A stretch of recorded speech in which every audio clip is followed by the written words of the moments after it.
नाज़रीन ते हम ख़बर शामिल कंदासीं त पीपल्स पार्टी चेयरमैन बिलावल भुट्टो ज़रदारी जो लॉन्ग मार्च घोटकी पहुंची वियो आहे। घोटकी पहुचण ते पीपल्स पार्टी जे लॉन्ग मार्च जी शानदार आजियां कई वई आहे। अवां खे अपडेट कयूं पिया अहम ख़बर जे हवाले सां त पीपल्स पार्टी चेयरमैन बिलावल भुट्टो ज़रदारी जो लॉन्ग मार्च घोटकी पहुंची वियो आहे। घोटकी पहुचण ते पीपल्स पार्टी जे लॉन्ग मार्च जी शानदार आजियां कई वई आहे।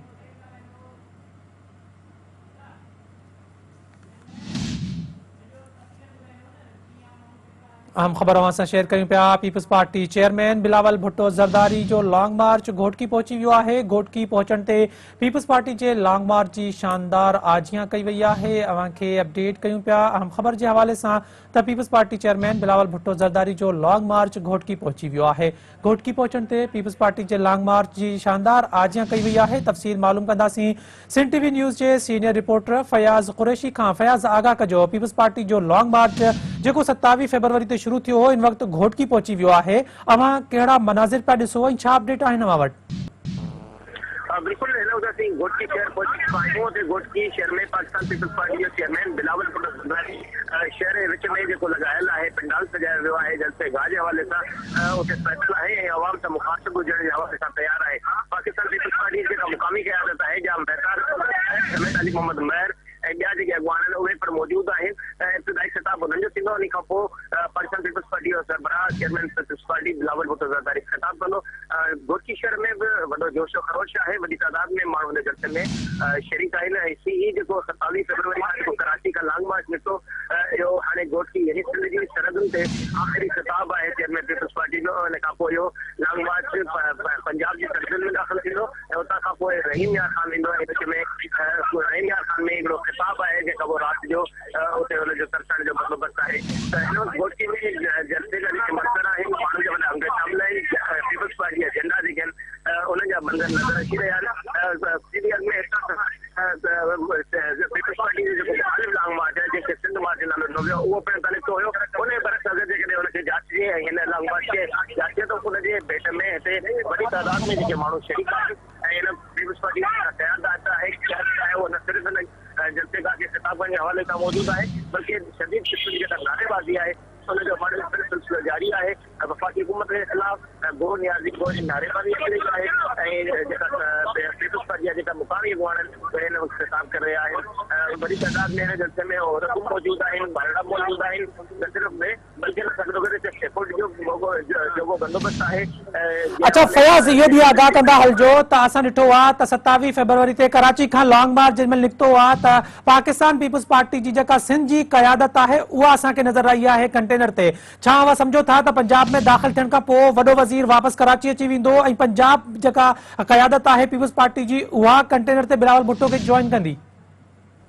न बिल्कुल पाकिस्तान पीपल्स पार्टी की क़यादत जी कराची का नकीद वॾो वज़ीर शहर मुराद अली शाह समेत सिंध जो सदर निसार खोड़ो ऐं जिते जिते जंहिं ज़िले जो ख़िताब थिए थो त उन ज़िले जी मुक़ामी क़यादत उतां जा जेके मुक़ामी जेके सदर आहिनि ज़िले सदर उहे ख़िताब कनि था। अहिड़ी रीति वॾो वज़ीर जीअं बदीन ताईं जलसे में पहुतो हुयो तंहिं खां पोइ हुनजो इस्लामाबाद जो शेड्यूल हुयो जंहिं सबबु उहो इस्लामाबाद अदालत में पेशी जे हवाले सां वियो। अहिड़ी रीति हिन खां पोइ जॾहिं वॾो वज़ीर पीपल्स पार्टी जी रैली मोरो पई त उते जॉइन कयो हुयो। हिन खां पोइ वरी राति जो शखर में जलसे इख़्तिताम थी रहियो त वॾो वज़ीर उते पहुतो हुयो। राति ॿीहर हू वापसि कराची वियो, मुख़्तलिफ़ इजलास हुया अमन अमान जे हवाले सां इन सबबु जेकॾहिं मौजूदु हुयो। जिते अॼु जॾहिं शखर खां वठी पीपल्स पार्टी जी रैली निकिरी रही आहे उते समूरा जेके शखर खां वठी घोटकी रैली जा जेके अॻुवान उहे मौजूदु हुया। कोशिश शाह, शहरी रहमान समेत वकार में बि शैला रज़ा उहे पिण मौजूदु हुया। जॾहिं त जाम महतार महर समेत अली जेके पीपल्स पार्टी जा सदर मोहम्मद बशीर महर आहिनि ऐं ॿिया जेके हितां जा मुक़ामी अॻुवान आहिनि उहे मौजूदु आहिनि। सिंध जो सदर निसार खोड़ो मौजूदु आहे, जनरल सेक्रेटरी वकार महदी मौजूदु आहे। त क़यादत जेका आहे मुख़्तलिफ़ पीपल्स पार्टी जी रैली जे हवाले सां जेका प्लानिंग कई वई आहे, मनसूबा बंदी कई वई आहे त उहे मरले दर मरले मुख़्तलिफ़ जेके स्क्वाड आहिनि उतां खां मुंतक़िल थी ॿी जॻह ते अॻुवाट पहुचनि था। इम्कान आहे त वॾो वज़ीर शहर मुराद अली शाह कराची में जेके इजलास हली रहिया आहिनि उहे अमन अमान जे हवाले सां जेका सुर ॻाल्हि आहे उनजे हवाले सां थोरे जेको ख़र्च जे हवाले सां जेके इजलास हुया उन समूरनि इजलासनि खां पोइ ॿीहर सिंध ऐं पंजाब जी बॉर्डर ते पहुची सघे थो ऐं उतां खां पोइ बिलावल भुट्टो ज़रदारी सां गॾु पंजाब जी जेका हदूं आहिनि उन में दाख़िल थींदो। त पीपल्स पार्टी जी जेका क़यादत आहे मुसलसिल हिकिड़ी स्ट्रेटजी अख़बार तयारु कई वई आहे जंहिंखां पोइ हू मुख़्तलिफ़ स्पाटनि ते मुंतक़िल थियनि था।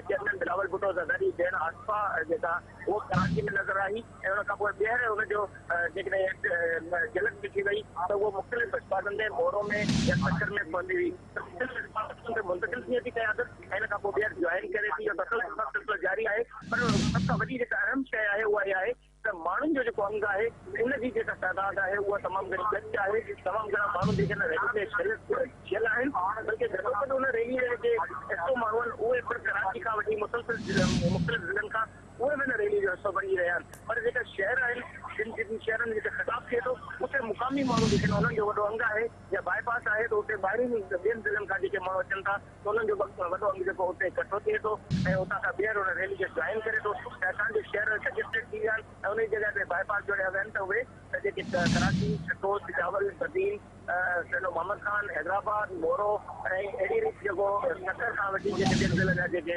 अॻवान कारकुन आहिनि उहे बि जॉइन करे रहिया आहिनि ऐं जॾहिं रैली जो सिलसिलो हले थो त केतिरनि किलोमीटरनि ताईं इहो फ़ासिलो नज़र अचे थो ऐं गाॾी में वॾो अंग नज़र अचे थो। फयाज़ कुरैशी अपडेट ॾियण लाइ वॾी महिरबानी अव्हां जी।